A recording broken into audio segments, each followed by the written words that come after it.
Gujarat ફર્સ્ટનું buzzer વાગી ચૂક્યું છે અને સૌથી મોટા સમાચાર મળી રહ્યા છે। જૂનાગઢના માંગરોળમાં ભારે વરસાદથી મેઘ તાંડવ સર્જાઈ ગયું છે। ગઈકાલે 20 ઇંચ વરસાદ ખાબક્યો અને આ વરસાદને કારણે જનજીવન પ્રભાવિત થઈ ગયું છે।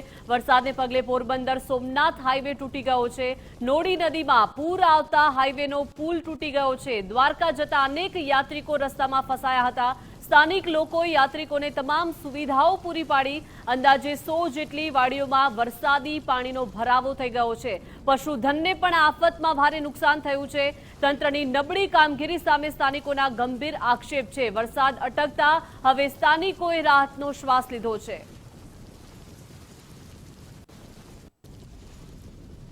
તો ભારે વરસાદ ખાબક્યો છે અને જે હાઈવે જે છે ત્યાં રસ્તાઓમાં રસ્તો તૂટી ગયો છે, જેના કારણે તમામ લોકોને અવરજવર કરવામાં મુશ્કેલ પડી રહી છે। અંદાજે 100 જેટલી એવી વાડીઓ છે જ્યાં વરસાદી પાણી પણ ભરાઈ ગયા છે।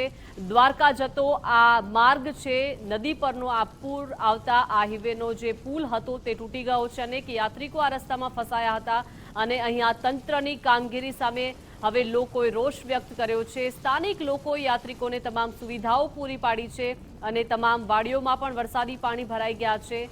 પશુધનને પણ આ આફતમાં ભારે નુકસાન થયું છે। તંત્રની આ નબળી કામગીરી સામે સ્થાનિકોએ ગંભીર આક્ષેપો કર્યા છે, કેમ કે ભારે વરસાદ વરસ્યો અને વરસાદને પગલે પોરબંદર સોમનાથ હાઈવે કે જે તૂટી ગયો અને નોડી નદીમાં જ્યારે પૂર આવ્યું અને હાઈવેનો આ પુલ તૂટી ગયો છે। દ્વારકા જતા અનેક યાત્રિકો રસ્તામાં ફસાયા હતા। ગઈકાલે જે 20 ઇંચ વરસાદ ખાબક્યો, જેના કારણે જનજીવન પ્રભાવિત થઈ ગયું છે।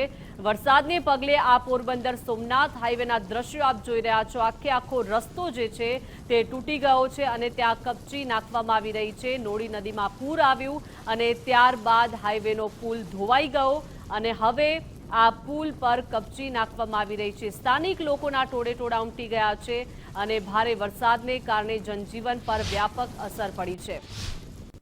તો જૂનાગઢના માંગરોળમાં વરસાદથી રોડનું ધોવાણ થઈ ગયું છે। માંગરોળથી ગુજરાત ફર્સ્ટનો ગ્રાઉન્ડ ઝીરો રિપોર્ટ। માંગરોળ ગળુ હાઈવે પર રોડ ધોવાઈ ગયો છે।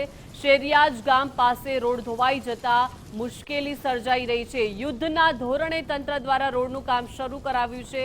પોલીસ બંદોબસ્ત વચ્ચે આ રોડનું કામ ચાલુ છે। તમે જુઓ, આખો રોડ ભારે વરસાદને કારણે તૂટી ગયો અને હવે આ રોડનું કામ છે તે કામગીરી કરવામાં આવી રહી છે। યુદ્ધના ધોરણે તંત્ર દ્વારા રોડનું કામ શરૂ કરી દીધું છે, તો સાથે સાથે પોલીસ બંદોબસ્ત વચ્ચે આ રોડનું કામ ચાલુ છે। વધુ વિગતો સાથે સંવાદદાતા રહીમ લાઈવ જોડાઈ ગયા છે। રહીમ, માંગરોળમાં ધોધમાર વરસાદ ખાબક્યો, ગળુ હાઈવે પર જે રોડ ધોવાઈ ગયો, હવે આ રોડ પુરાણ માટે તાબડતોબ કામગીરી થઈ રહી છે।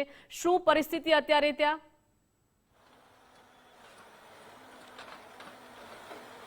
ચોક્કસપણે દીપિકા, જે જૂનાગઢના માંગરોળની અંદર 2 દિવસમાં 30 ઇંચ જેટલો વરસાદ છે તે વરસ્યો હતો।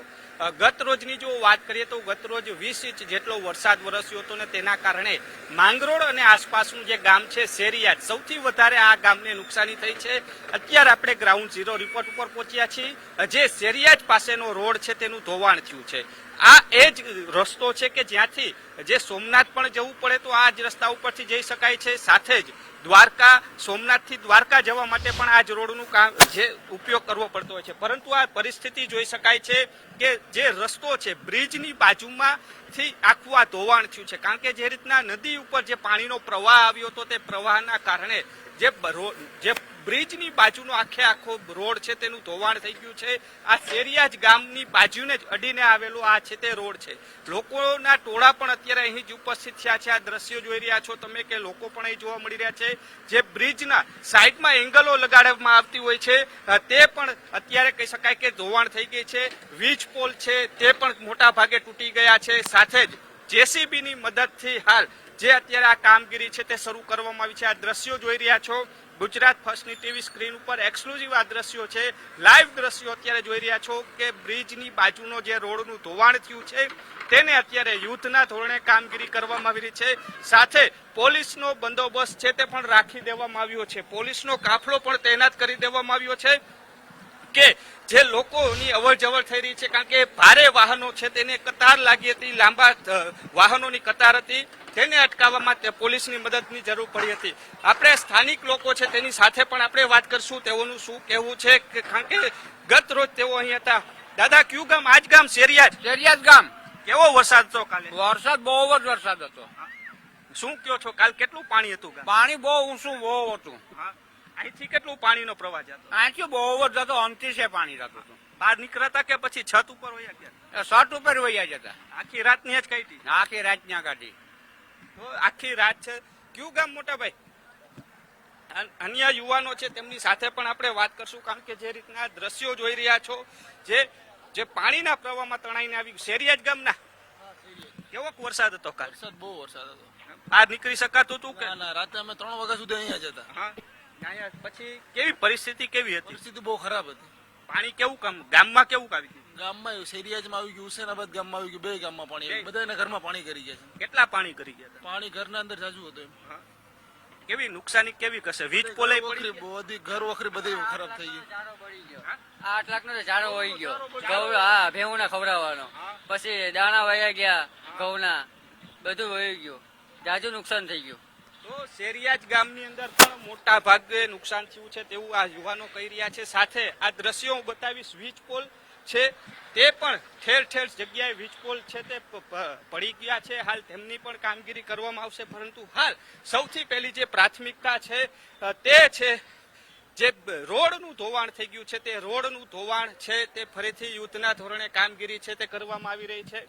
આ દ્રશ્યો આ જે પાછળ જે સામે દેખાય છે એ શેરિયાજ ગામ છે, કારણ કે જો આ નદી છે, નદીનો પાણીનો પ્રવાહના કારણે આ જે રોડનું ધોવાણ થઈ ગયું હતું ને સીધું જ પાણી આ પાછળનું ગામ છે તે શેરિયાજ ત્યાં પહોંચ્યું હતું. ને આ બાજુના દ્રશ્યો બતાવીશ.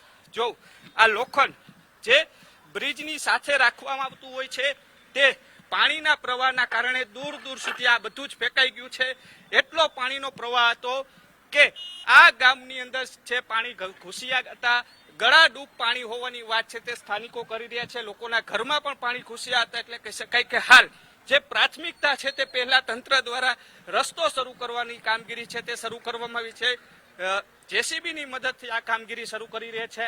આ આસપાસના રસ્તાઓ પણ દેખાડીશ કે જે પાણીનો પ્રવાહ હતો તો સાઈડના ભાગો છે તેનું પણ ધોવાણ થઈ ગયું છે અને તેનું રિપેરિંગ કામ પણ યુદ્ધના ધોરણે કરવામાં આવશે. એટલે કહી શકાય કે આ બધા જ રસ્તા જોઈ લ્યો.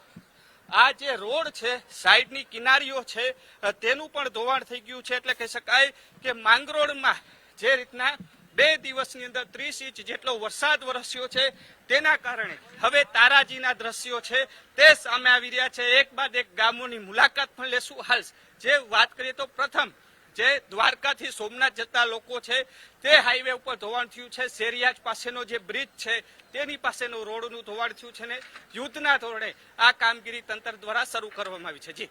જી રહીમ, આભાર વિગત સાથે જોડાયા તે બદલ. તો માંગરોળમાં મેઘરાજાએ તબાહી મચાવી દીધી છે. માંગરોળથી ગુજરાત ફર્સ્ટનો આ ગ્રાઉન્ડ ઝીરો રિપોર્ટ કે જ્યાં જોઈ શકાય છે ગળુ હાઈવે, જ્યાં રોડ સંપૂર્ણપણે ધોવાઈ ગયો છે. શેરિયાજ ગામ પાસે આ રોડ ધોવાઈ જતા લોકોને મુશ્કેલીનો સામનો કરવાનો વારો આવ્યો છે અને હવે યુદ્ધના ધોરણે કામગીરી શરૂ કરી દેવામાં આવી છે. તો માંગરોળમાં મેઘરાજાએ તબાહી મચાવી દીધી છે અને ભારે વરસાદ વરસતા લોકોના ઘરોમાં પાણી ઘૂસી ગયા છે. ઘર વખરી સહિત અનાજ પણ પલળી ગયું છે. વરસાદી પાણીમાં અનેક પશુઓ પણ તણાઈ ગયા છે. નાળિયેરીના બગીચાઓને પણ વ્યાપક નુકસાન પહોંચ્યું છે. 3 દિવસમાં 40 ઇંચ જેટલો વરસાદ ખાબક્યો છે. આ દ્રશ્યો તમે જોઈ રહ્યા છો. લોકોના ઘરોમાં વરસાદી પાણી ઘૂસી ગયા છે અને ઘર વખરીને વ્યાપક નુકસાન થયું છે. અનાજ પણ લોકોના પલળી ગયા છે. તો સાથે સાથે પશુધન પણ આ વરસાદી પાણીમાં તણાઈ ગયા છે. નારિયેળીના બગીચા હોય તેને પણ વ્યાપક નુકસાન થઈ ગયું છે. છેલ્લા 3 દિવસથી મેઘરાજા અહીંયા તબાહી મચાવી રહ્યા છે. સતત વરસાદ વરસી રહ્યો છે અને 3 દિવસથી લગભગ 40 ઇંચ જેટલો વરસાદ માંગરોળમાં ખાબક્યો.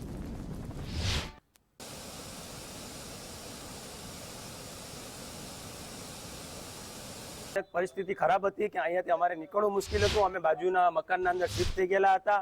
અમારે આશરે 100 જેટલી નારળી પડી ગઈ છે અને આજુબાજુના રહેણાંકના મકાનોના અંદર ખૂબ ભયજનક પરિસ્થિતિ યોજાઈ ગઈ છે. મકાનના અંદર પાણી ગરી ગયેલું છે અને બાજુના અંદર રસોડાના અંદર મકાનના અંદર પાણી ખૂબ બધીમાં ભરી ગયું છે. નોળી નદીના કારણે નોળી નદીના અંદર પાણી ફૂલ આવી ગયેલું હતું અને મારી પોતાની 5 ભેંસો હતી, એમાંથી 4 ભેંસો નદીના અંદર તણાઈ ગયેલી છે અને ખાવા પીવાની વસ્તુ બધાય પૂરું થઈ ગયેલું છે.